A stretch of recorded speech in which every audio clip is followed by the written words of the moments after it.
Ya Allah. Ayo alhamdulillah selamat. Oh tasimbillah. Yusuf, umurmu berapa? 16 tahun, apa yang luka? Ya? Nggak ada ya, cuma perut kecepet ya? Saya kira memang ini takdir dari Allah. Jadi semuanya harus bisa bersabar. Takdir nggak pernah mengajarkan kita untuk mengabaikan keselamatan.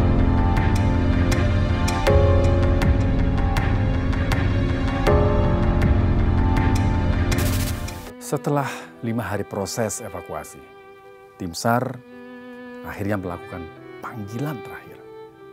Ya, inilah panggilan terakhir. Perhatian! Kami tim penolong bisa mendengar suara kami berteriaklah atau bekerja ini saja sebanyak 2 kali. Teriakan itu bukan sekedar panggilan terakhir, tapi juga sisa harapan. Mungkin masih ada tanda-tanda kehidupan di balik tumpukan material bangunan. Kalau Anda mendengar suara saya ketuk benda keras di sekitar Anda 3 kali atau teriak minta tolong. Jika mendengar suara saya, berikan respon. Kami tim penolong. Apabila yang di dalam mendengar suara kami, ketuk benda keras 3 kali atau teriak sekencang-kencangnya. Tapi sayangnya, nggak ada jawaban. Yang ada hanya keheningan di tengah malam di antara puing-puing dan doa. Robohnya bangunan pondok pesantren Al-Ghazini di Sidoarjo meninggalkan banyak pertanyaan.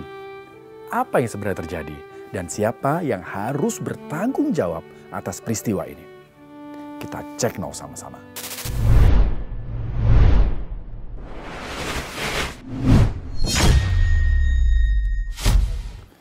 Pertama, tim Cek Now mengucapkan berduka cita sedalam-dalamnya atas kejadian yang menimpa para santri Al-Ghazini di Buduran, Sidoarjo. Mereka meninggal saat menunaikan sholat asar. Ya, meninggal saat sedang ibadah. Semoga 67 santri yang meninggal mendapat pahala syuhada dari Allah Subhanahu wa Ta'ala. Beberapa di antaranya bahkan masih dalam proses identifikasi. Kita dengar kesaksian santri yang berhasil diselamatkan tim SAR. Kok tim SAR bisa tahu gimana? Kamu minta tolong atau gimana? Kita nggak tahu. Oh, nggak tahu. Pas ada tim yang bilang, apakah ada orang? Terus kamu jawab? Tok tok tok tok. Suruh tok tok. Ah, terus tok tok. Karena nggak bisa ngomong ya tok tok. Terus akhirnya kamu. Sini Pak. Pak. Siapa namanya? Langsung dikejar sama orangnya, dibuka langsung. Oh gitu. Menurut keterangan saksi, bangunan yang roboh ada 3 lantai. Lantai pertama digunakan sebagai musola. Lantai 2 berfungsi sebagai aula. Dan lantai 3 merupakan bangunan baru dengan atap cor beton. Ada ucapan bela sungkawa atau permintaan maaf kepada wali santri ya. Saya kira memang ini takdir dari Allah. Jadi semuanya harus bisa bersabar dan mudah-mudahan itu diberi ganti oleh Allah yang lebih baik. Di hari kejadian, ada proses pengecoran dilakukan mulai dari pagi sampai dengan siang hari. Nah, di sini letak kesalahannya. Atap lantai 3 baru dicor, tapi di lantai bawah digunakan untuk aktivitas sholat asar.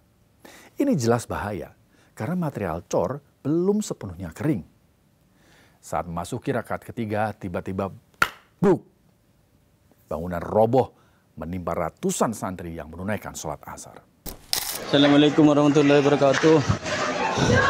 Nyon tuana Tasim ban. Ayub jebor. Ya Allah. Ayub alhamdulillah selamat. Oh tasimbillah ban. Fathul Amru Masjid Al-Ghazini. Bajana sholat asar. Selain al-akur ya. Selain sholat asar berde dalam kapi bebe Amru. Peristiwa ini memunculkan banyak pertanyaan tentang standar keamanan dan pengawasan pembangunan. Apakah struktur bangunan sudah diuji kekuatannya sebelum digunakan? Apakah proses pengecoran dilakukan sesuai prosedur teknik sipil? Ingat, yang runtuh itu bukan cuma cor beton dan tiang penyangga, tapi juga rasa aman para santri yang mestinya mereka belajar dan beribadah tanpa rasa takut. Jadi kalau melihat kerusakan dan tingkat kerusakan itu merupakan kegagalan struktur. Dan model kerusakannya itu sudah hancur semua, baik balok, kolom, dan plat. Nah, tapi itu tipe fasilitas umum ya gedungnya. Tapi isinya apa kami tidak tahu. Apa itu kegagalan struktur? Nah, kegagalan struktur bangunan itu kondisi di mana suatu struktur bangunan tidak lagi mampu menahan beban. Penyebabnya bisa karena kesalahan desain, material, pelaksanaan, pemeliharaan yang buruk, atau faktor eksternal seperti bencana alam. Ya, kesalahan yang paling utama adalah tidak bekerjanya sambungan balok dan kolom. Tidak cukup adanya panjang penyaluran. Sehingga begitu ada beban berlebih, proses pembangunan belum selesai, hubungan antara balok kolom ini lepas. Dan lepasnya bersamaan karena bebannya cukup besar. Dan seperti pancake, bertumpuk berlapis-lapis, turun bersama-sama. Lantai 4, lantai 3, lantai 2 menimpa lantai dasar. Di mana saat itu ada santri yang sedang menjalankan sholat asar bersama-sama. Luar biasa, di lokasi A3, A4 ini banyak sekali korban kita temukan. Dan kita tidak sembarangan untuk membongkar karena tubuh dari korban harus tetap utuh. Ini fakta lain yang cukup gila nih.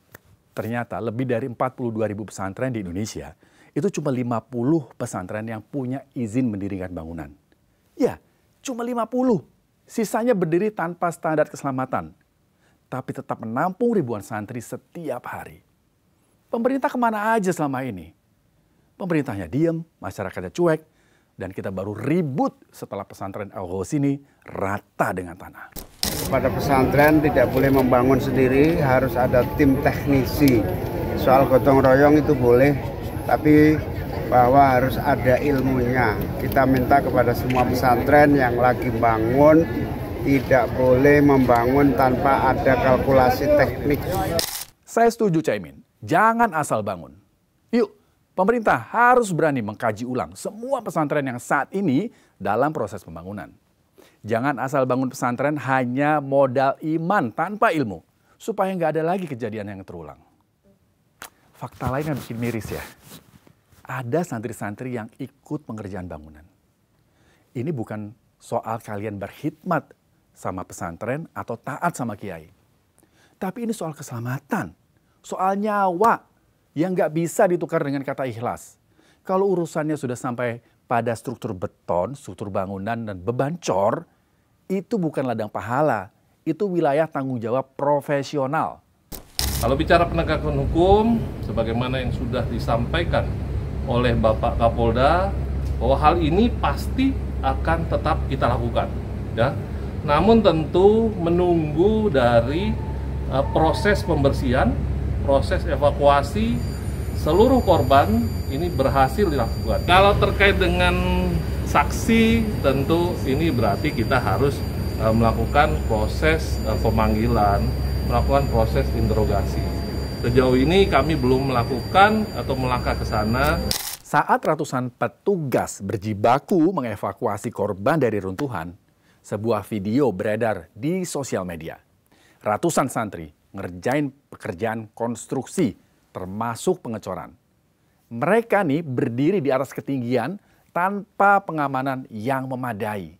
Padahal pekerjaan seperti itu harusnya dilakukan oleh tenaga ahli yang punya sertifikat TKBT, Tenaga Kerja Bangunan Tinggi. Kalau kejadian seperti ini terulang, jangan lagi sembunyi di balik kalimat sudah takdir.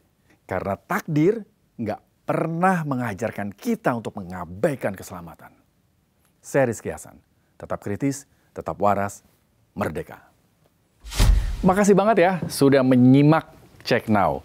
Kamu pengen kita bahas apa lagi? Silahkan tulis di kolom komentar. Dan jangan lupa like, subscribe, dan share supaya nggak ketinggalan informasi-informasi menarik lainnya di YouTube Official iNews. Saya Rizky Hasan, terima kasih dan sampai jumpa.